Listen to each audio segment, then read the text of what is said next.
Have you ever heard of a house where every room is scarier than the last? A house that promises $500 if you make it to the end, but no one ever has. A house that feels alive, and maybe it never lets you leave. This is the NoEnd House, and what you're about to hear isn't just a scary story, it's a descent into pure psychological horror. Before we walk through the first door together, hit that like button and subscribe to the channel. It helps us keep these terrifying tales alive. Ready? Take a deep breath. The house is waiting for you.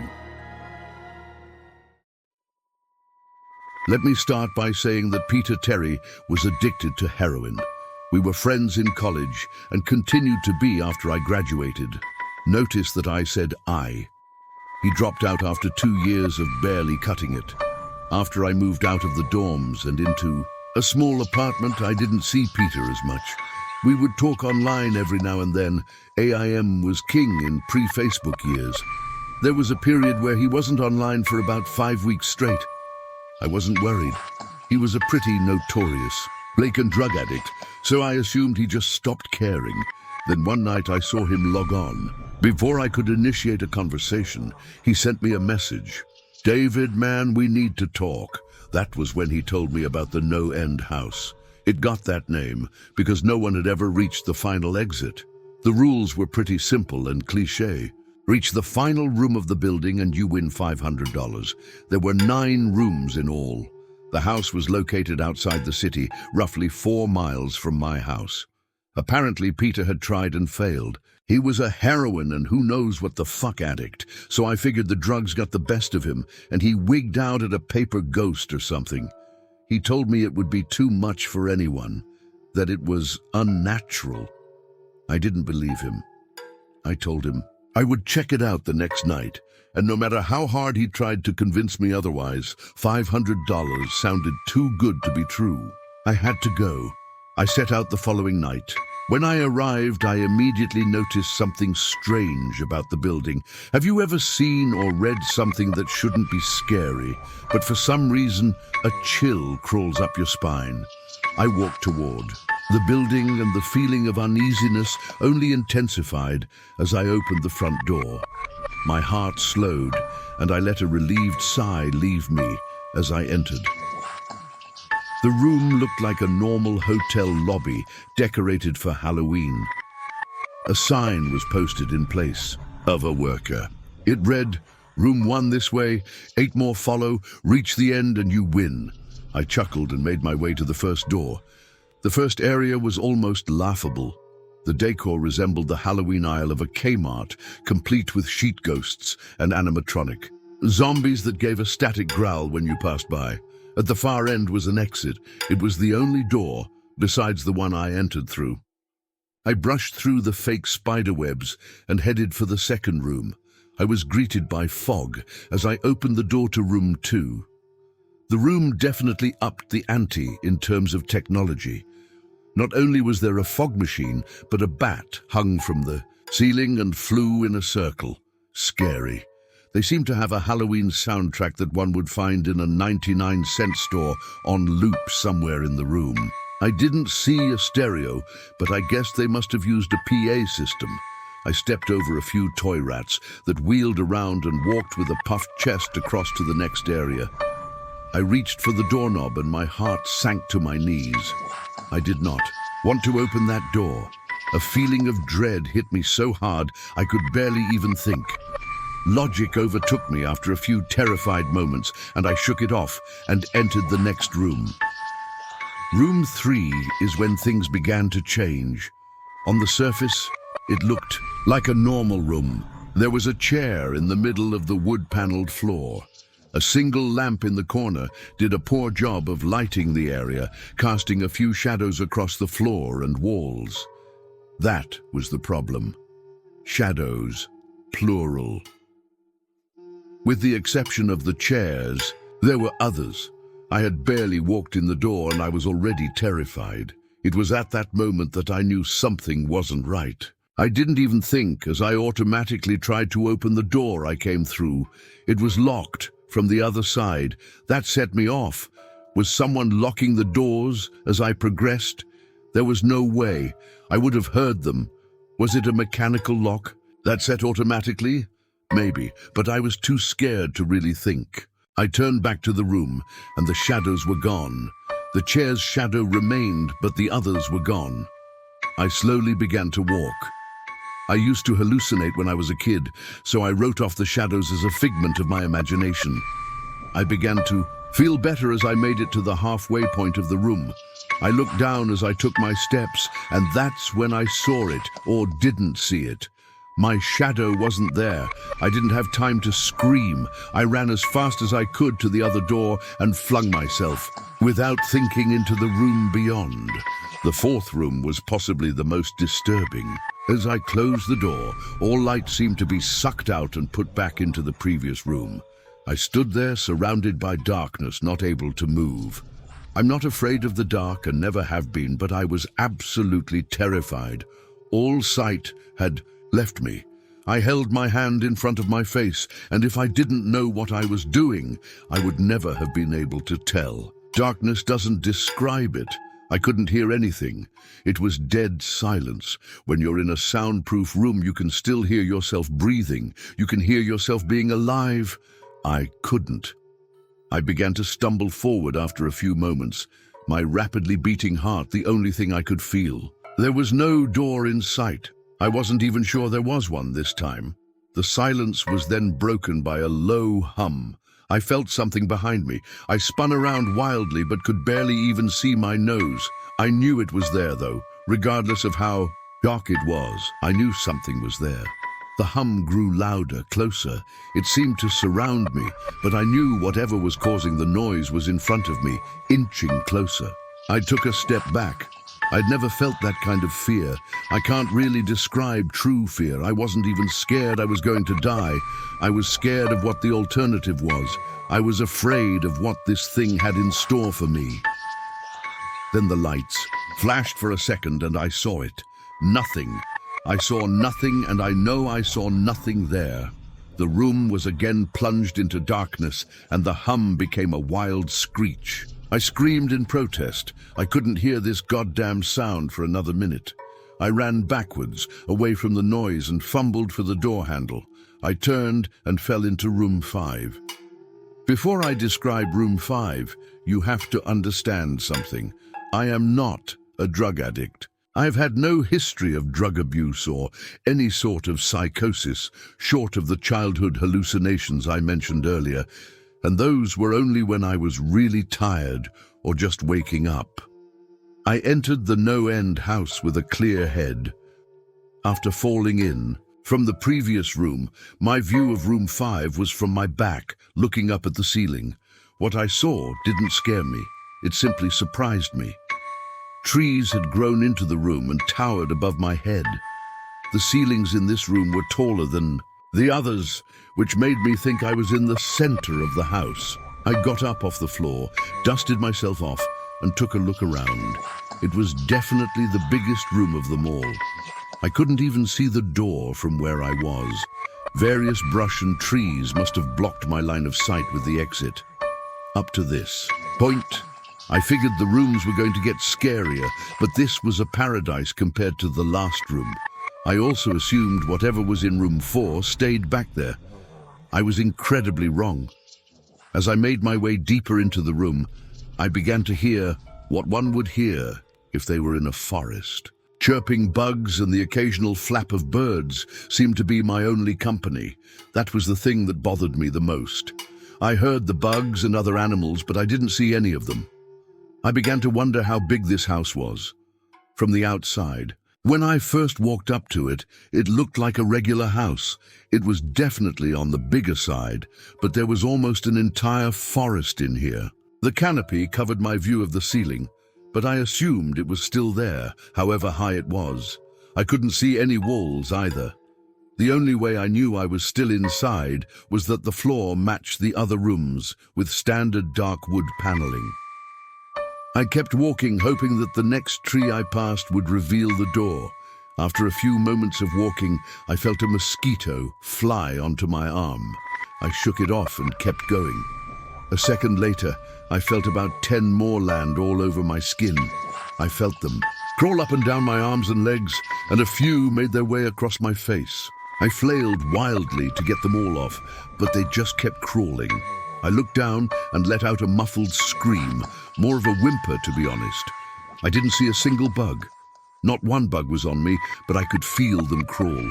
I heard them fly by my face and sting my skin, but I couldn't see a single one. I dropped to the ground and began to roll wildly. I was desperate. I hated bugs, especially ones I couldn't see or touch. But these bugs could touch me, and they were everywhere. I began to crawl. I had no idea where I was going. The entrance was nowhere in sight, and I still hadn't even seen the exit. So I just crawled, my skin wriggling with the presence of those phantom bugs. After what seemed like hours, I found the door. I grabbed the nearest tree and propped myself up, mindlessly slapping my arms and legs to no avail. I tried to run, but I couldn't. My body was exhausted from crawling and dealing with whatever it was that was on me. I took a few shaky steps to the door, grabbing each tree on the way for support. It was only a few feet away when I heard it, the low hum from before. It was coming from the next room, and it was deeper. I could almost feel it inside my body, like when you stand next to an amp at a concert. The feeling of the bugs on me lessened as the hum grew louder. As I placed my hand on the doorknob, the bugs were completely gone, but I couldn't bring myself to turn the knob. I knew that if I let go, the bugs would return, and there was no way I would make it back to room 4. I just stood there, my head pressed against the door, marked 6, and my hand shakily grasping the knob. The hum was so loud, I couldn't even hear myself pretend to think. There was nothing I could do but move on. Room 6 was next, and room 6 was hell. I closed the door behind me, my eyes held shut, and my ears ringing. The hum was surrounding me. As the door clicked into place, the hum was gone. I opened my eyes in surprise, and the door I had shut was gone. It was just a wall now. I looked around in shock. The room was identical to room 3, the same chair and lamp, but with the correct amount of shadows this time. The only real difference was that there was no exit door, and the one I came in through was gone. As I said before, I had no previous issues in terms of mental instability, but at that moment, I fell into what I now know was insanity. I didn't scream, I didn't make a sound. At first, I scratched softly. The wall was tough, but I knew the door was there somewhere. I just knew it was. I scratched at where the doorknob was. I clawed at the wall frantically with both hands, my nails being filed down to the skin against the wood. I fell silently to my knees, the only sound in the room, the incessant scratching against the wall. I knew it was there. The door was there. I knew it was just there. I knew if I could just get past this wall. Are you all right? I jumped off the ground and spun in one motion. I leaned against the wall behind me, and I saw what it was that spoke to me. To this day I regret ever turning. Around, there was a little girl. She was wearing a soft white dress that went down to her ankles. She had long blonde hair to the middle of her back and white skin and blue eyes.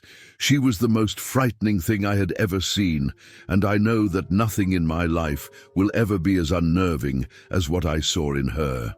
While looking at her, I saw something else. Where she stood, I saw what looked like a man's body, only larger than normal and covered in hair. He was naked from head to toe, but his head was not human, and his toes were hooves.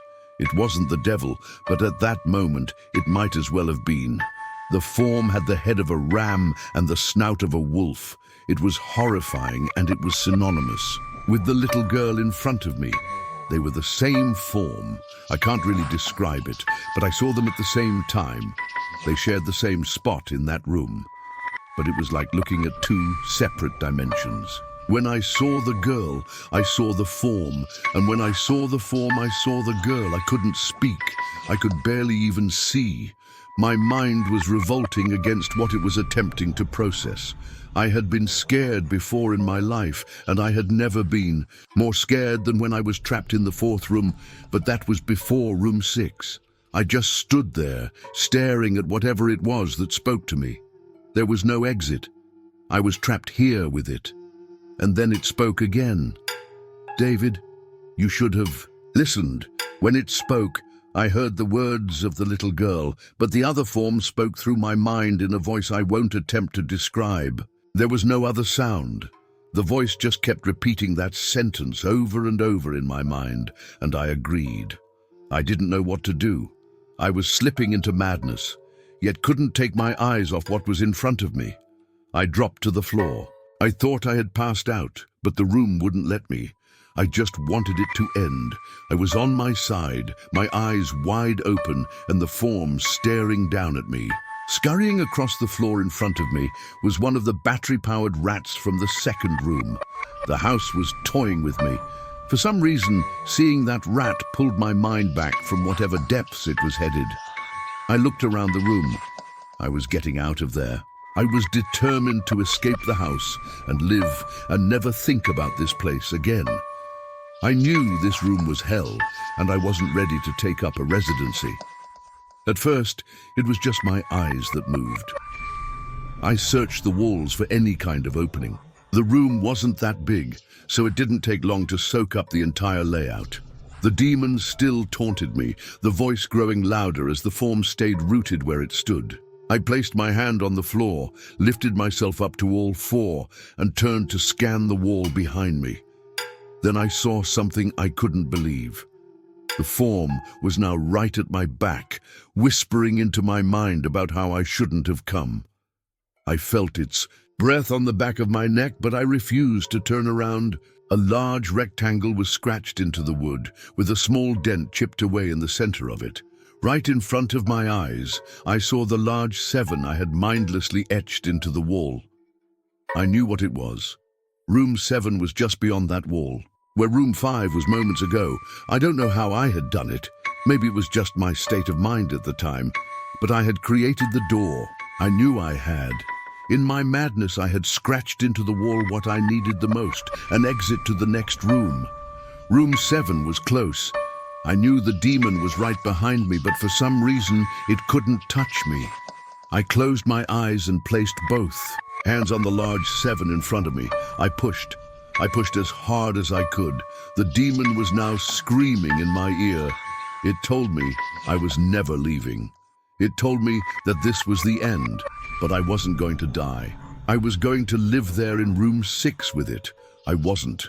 I pushed and screamed at the top of my lungs. I knew I was going to push through the wall eventually. I clenched my eyes shut and screamed, and the demon was gone. I was left in silence. I turned around slowly and was greeted by the room as it was when I entered, just a chair and a lamp. I couldn't believe it, but I didn't have time to waste. I turned back to the 7 and jumped back slightly. What I saw was a door. It wasn't the one I had scratched in, but a regular door with a large 7 on it. My whole body was shaking. It took me a while to turn the knob. I just stood there for a while, staring at the door. I couldn't stay in room 6. I couldn't. But if this was only room 6, I couldn't imagine what 7 had in store. I must have stood there for an hour, just staring at the 7. Finally, with a deep breath, I twisted the knob and opened the door to room 7. I stumbled through the door, mentally exhausted and physically weak. The door behind me closed, and I realized where I was. I was outside. Not outside like room 5, but actually outside. My eyes stung. I wanted to cry. I fell to my knees and tried, but I couldn't. I was finally out of that hell. I didn't even care about the prize that was promised. I turned and saw that the door I just went through was the entrance. I walked to my car and drove home, thinking of how nice a shower sounded.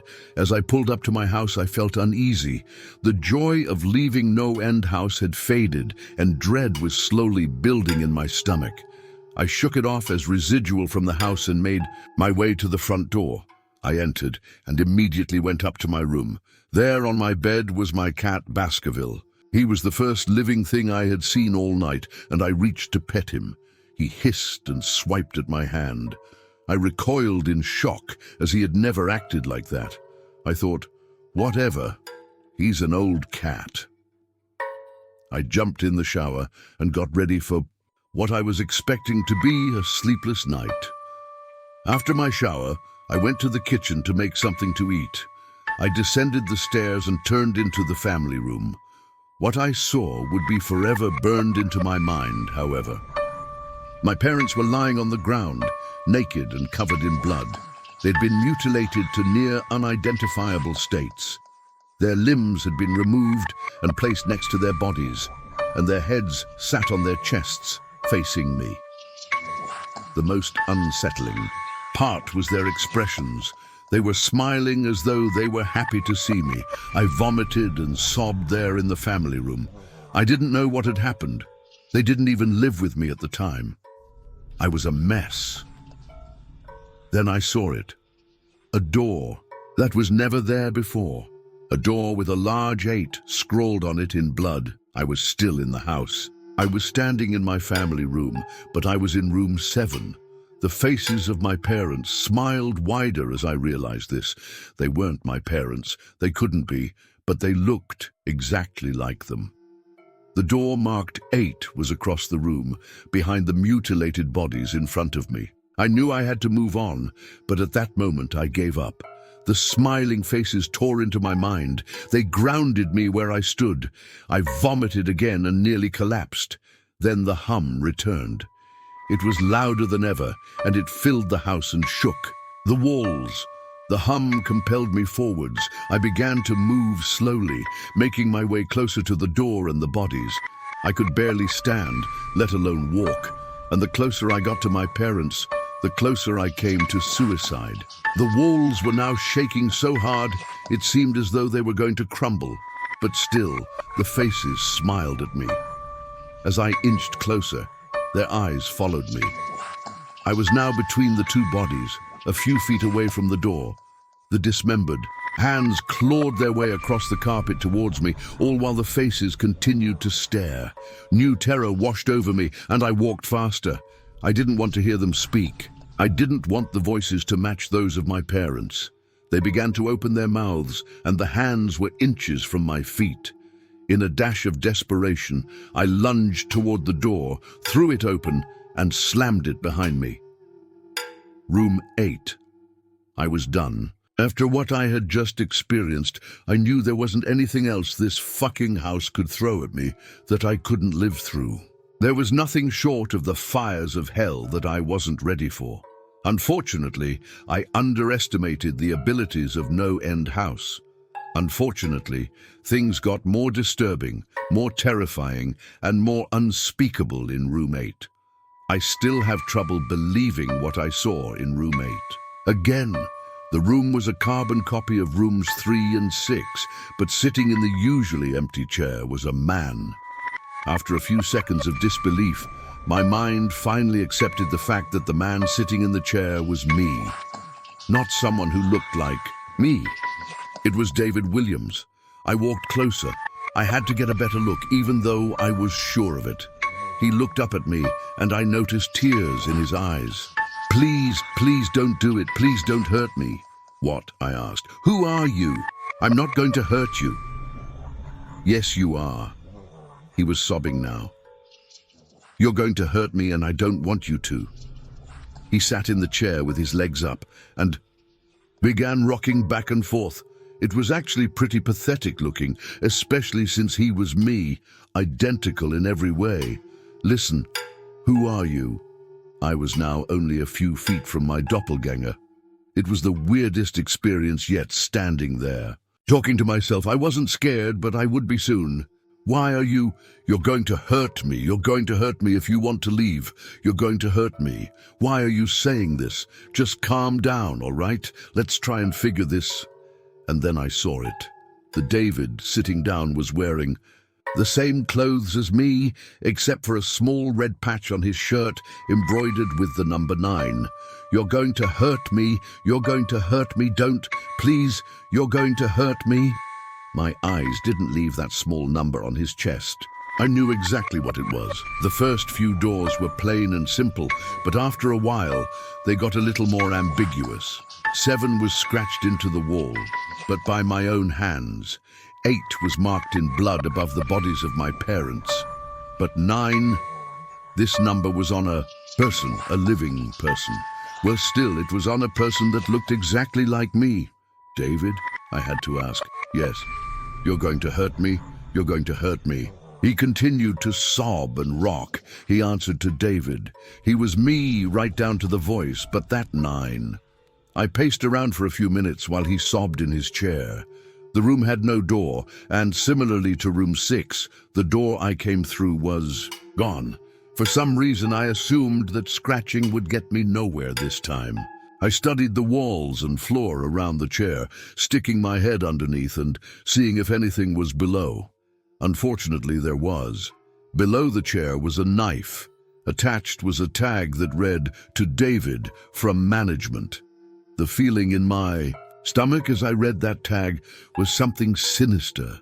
I felt like throwing up. The last thing I wanted to do was remove that knife from under that chair. The other David was still sobbing uncontrollably. My mind was spinning into an attic of unanswerable questions. Who put this here, and how did they get my name? Not to mention the fact that as I knelt on the cold wood floor, I also sat in that chair, sobbing in protest of being hurt by myself. It was all too much to process. The house and the management had been playing with me this whole time. My thoughts, for some reason, turned to Peter and whether or not he got this far. If he did, if he met a Peter Terry sobbing in this very chair, rocking back and forth. I shook those thoughts out of my head. They didn't matter. I took the knife from under the chair, and immediately the other David went quiet. "David," he said in my voice, "what do you think you're going to do?" I lifted myself from the ground and clenched the knife in my hand. "I'm going to get out of here." David was still sitting in the chair, though he was very calm now. He looked up at me with a slight grin. I couldn't tell if he was going to laugh or strangle me. Slowly, he got up from the chair and stood, facing me. It was uncanny. His height and even the way he stood matched mine. I felt the rubber hilt of the knife in my hand and gripped it tighter. I don't know what I was planning on doing with it, but I had a feeling I was going to need it. "Now." His voice was slightly deeper than my own. "I'm going to hurt you. I'm going to hurt you, and I'm going to keep you here." I didn't respond. I just lunged and tackled him to the ground. I mounted him and looked down, knife poised and ready. He looked up at me, terrified. It was like I was looking in a mirror. Then the hum returned, low and distant, though I still felt it deep in my body. David looked up at me as I looked down at myself. The hum was getting louder, and I felt something inside me snap. With one motion, I slammed the knife into the patch on his chest and ripped down. Blackness fell on the room, and I was falling. The darkness around me was like nothing I had experienced up to that point. Room 4 was dark, but it didn't come close to what was completely engulfing me. I wasn't even sure if I was falling after a while. I felt weightless, covered in dark. Then a deep sadness came over me. I felt lost, depressed, and suicidal. The sight of my parents entered my mind. I knew it wasn't real, but I had seen it, and the mind has trouble differentiating between what is real and what isn't. The sadness only deepened. I was in room 9 for what seemed like days, the final room, and that's exactly what it was, the end. NoEnd House had an end, and I had reached it. At that moment, I gave up. I knew I would be in that in-between state, forever, accompanied by nothing but darkness. Not even the hum was there to keep me sane. I had lost all senses.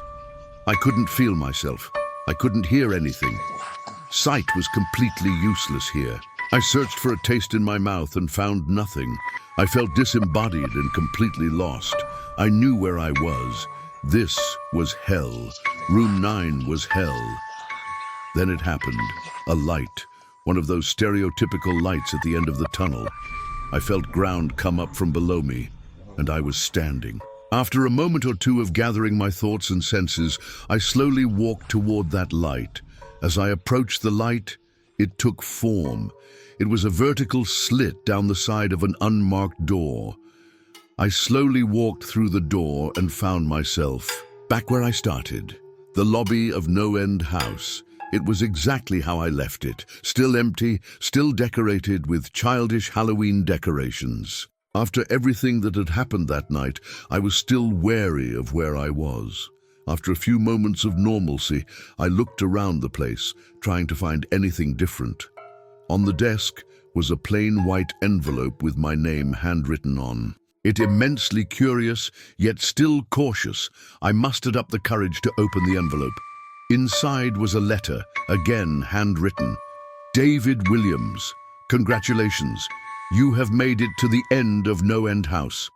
Please accept this prize as a token of great achievement. Yours forever, management. With the letter were 5 $100 bills. I couldn't stop laughing. I laughed for what seemed like hours. I laughed as I walked out to my car and laughed as I drove home. I laughed as I pulled into my driveway. I laughed as I opened my front door to my house and as I saw the small 10 etched into the wood.